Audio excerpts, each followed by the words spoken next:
बिस्मिल्लाहिर्रहमानिर्रहीम। आज मैं गमोसिस के बारे में बताऊंगा। गमोसिस एक बीमारी है जो फ्रूट ट्रीज़ को बहुत ज़्यादा नुकसान पहुंचा रही है। उसमें खुबानी है, चेरी है, आड़ू है, आलू बुखारा है, बादाम है। आलमोस्ट सभी जो स्टोन फ्रूट्स हैं उनको गमोसिस नुकसान पहुंचा रही है। गमोसिस का मतलब यही है कि फ्रूट ट्रीज का जो मेन ट्रंक है या ब्रांचेस है या ट्विक्स हैं, वहाँ से सेप स्लोली बाहर सीप हो रहा है, बाहर की तरफ उसकी एक्सक्रीशन हो रही है। वो सेप जिसे हम रस बोलते हैं, वो सेप जब सोल्डिफाई होता है तो उसको हम गम बोलते हैं। इस तरह की बीमारी को हम गमोसिस कहते हैं।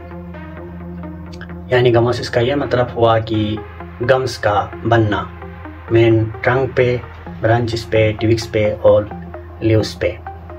इस बीमारी के क्या असबाब हैं? इस बीमारी के कई असबाब हैं। सबसे पहला जो कास है वो इन्वायरमेंटल स्ट्रेस है।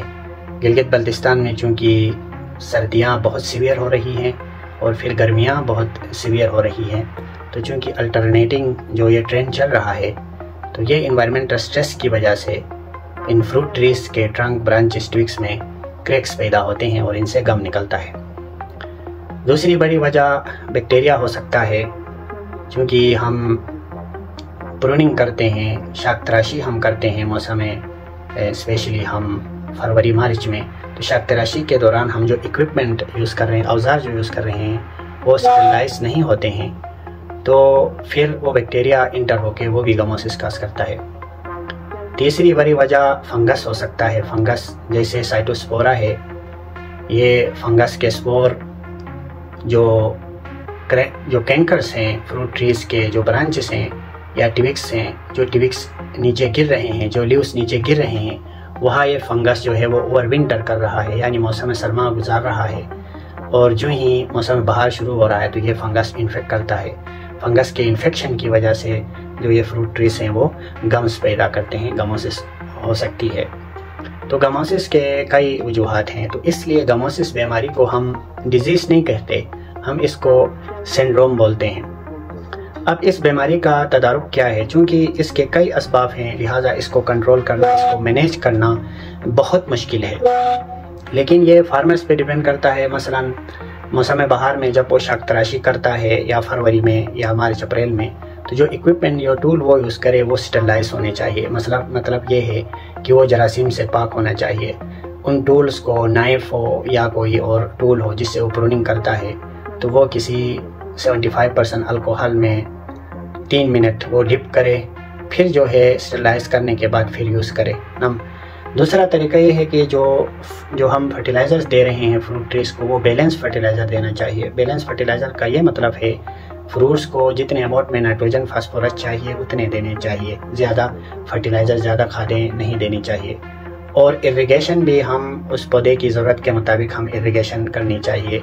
मसलन हम बहुत ज़्यादा इरिगेशन करके पानी ऊपर स्टेम तक पहुंचता है, जिससे ट्री को जो है वो बहुत नुकसान पहुंचा रहा है। सिर्फ जड़ जो है वो पानी में तर होनी चाहिए। इसी तरह हम कोई फंजिसाइड अगर हम यूज़ करें तो हम किसी हद तक जो है वो इस डिज़ीज़ पर कंट्रोल हम कर सकते हैं। और इसी तरह कोई कपर रिलेटेड जो बैक्टीरिसाइड है उसको अप्लाई करके हम बैक्टीरिया को कंट्रोल कर सकते हैं। फिर हमें जो है एक रेजिस्टेंट वेराइटीज़ ग्रो करनी चाहिए इन गमोसिस के ख़िलाफ़। अगर रेजिस्टेंट वेराइटीज़ गमोसिस के ख़िलाफ़ नहीं है, लेकिन हमें कोशिश करनी चाहिए एटलीस्ट वो उस बीमारी के ख़िलाफ़ टॉलरेंट हो। तो उस तरह के जो ट्रीज़ हैं, टॉलरेंट ट्रीज़, वो हमें जो है वो ग्रो करनी चाहिए। और इन्वायरमेंटल स्ट्रेसेस से तो हम नहीं बचा सकते, लेकिन जो मौसम सरमा आए तो हमारा जो मेन ट्रंक है उसको किसी बोरी से अच्छी तरह हमें जो है उस ट्रंक को कवर करने चाहिए, ताकि उस पर जो है बर्फ़ वगैरह यानी सर्दी का असर जो है वो कम से कम हो।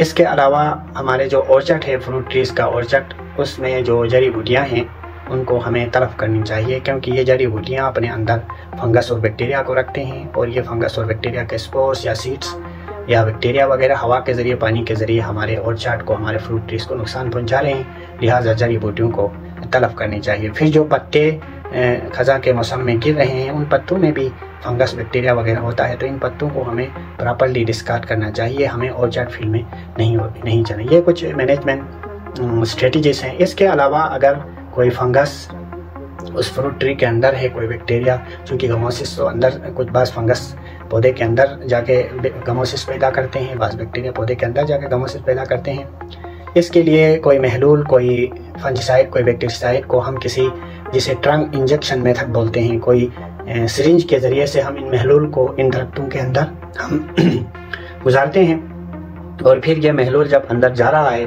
तो अंदर जाके ये गमोसिस को ख़त्म करता है। गमोसिस की बीमारी किसी हद तक कंट्रोल होती है। और जो प्रूनिंग है वो प्रूनिंग करें, हर साल करें, लेकिन प्रूनिंग इक्विपमेंट स्टरलाइज हो। प्रूनिंग उस तरह करें, शाख तराशी इस तरह करें जो सूरज की जो रोशनी है, जो अशुआएँ हैं, वो दरख्त पर पूरे पड़ें। अस्सलाम वालेकुम।